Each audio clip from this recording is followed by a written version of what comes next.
Jeremy, you were born in Los Angeles. Yes. You were there probably during the worst of the pollution. What was Los Angeles like prior to the Clean Air Act? I remember as a child just breathing in the air and finding my eyes hurting, getting all choked up from the smog. We were limited in the time we could play. It was a very uncomfortable situation, and people realized that they were going to get sick, that they could see it all around us. It was in Los Angeles. I've always felt strongly, coming from Los Angeles, I've always felt strongly that we needed to clean up air pollution. California was ahead of the rest of the country, so when the Clean Air Act was adopted in 1970, they allowed California to keep its standards and to continue to set its own standards because we'd already been doing it, and representing 10% of the economy of the country, we thought we could continue doing it and become the model for the rest of the nation. That still continues to this day on environmental issues. We're way ahead of the rest of the country. I was going to say, as you mentioned, that your eyes were watering when you played outside. I mean, I've heard from people, and I grew up in California myself, but then on some days you couldn't even see the sun. Sun? You couldn't even see the sun. What was the sun? We didn't know there was such a thing. No, you couldn't, even though we were surrounded by hills or mountains, you couldn't see them. It was quite overcast, and you didn't know if it was because of clouds or because of smog. And I have a story. I don't know if you want to even get into this, but when Los Angeles first discovered its increasing problem with air pollution, their LA County organized a smoke and fumes board, and my uncle was on it. I didn't even know this. This was in the 1940s. I didn't know this until many, many years later, after I think I was already in Congress at the time. But he was thrown off that board because he thought that air pollution was due to the emissions from some of the big industries. And the big industries didn't like anybody saying that, so they got the Board of Supervisors to ask him to leave. Instead of clamping down on air pollution from those industries, we ended up appropriately no longer burning our leaves in the backyard or having incinerators, things like that. It helped, but we weren't tackling the real problem, the real sources of a lot of the pollution, which are mobile and stationary sources.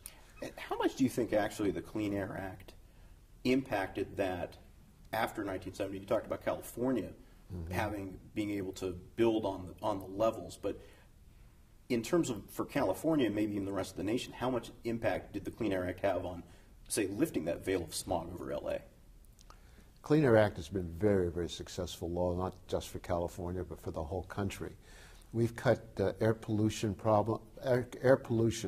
by 60% at a time when our economy was growing 200%. So it certainly didn't impede the growth of the economy. And even though the economy was growing, and therefore ordinarily you would expect greater emissions from the growth of traffic and industry, we've cut the fumes and we've cut the emissions. It just shows that this law has been successful. A lot of it, of course, depends on strategies to reduce pollution over a period of time.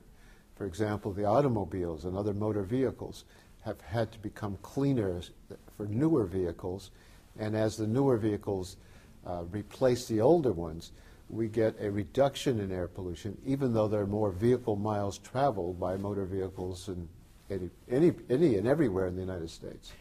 You probably, Leon Billings, a gentleman who we're interviewing for this piece, and he had something very interesting. And he said that primarily to the 1960s, people accepted air pollution as just a offshoot, or just simply that was the result of industry, the industrial bounty that we took for granted. What changed that people literally felt they had a right to clean air? I think what drove the point home that we needed to change the situation was areas like Los Angeles, which was so much worse than the rest of the country, and we saw the impact on people's health, on young kids, on elderly people. we had to contemplate whether we could all live together in the same community, or whether we had to say that those who were most vulnerable had to leave. And I think the rest of the country started seeing the same problems occurring in major cities throughout the nation, so that the Clean Air Act was based on protecting public health. The standards were set based on science for health in terms of the amount of pollution in the air, and those were the goals we had to achieve: clean air to protect people's health. And then the rest was driven by that goal, to meet that goal with the deadline in mind. But you had to have, I guess, a catalyst that these laws actually came into effect. Now, you were part of the famous class in '74, but 5 years before that was the blowout in Santa Barbara, just north of your district. How critical were events like the Cuyahoga River catching fire and Santa Barbara in driving interest in the environment, so that you had actually the impetus where a Republican president signed the Clean Air Act?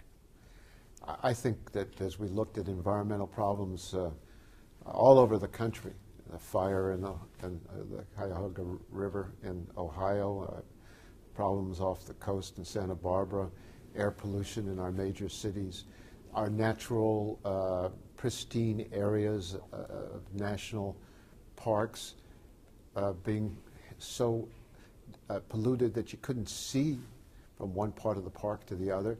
This drove the point home to people that we needed to act.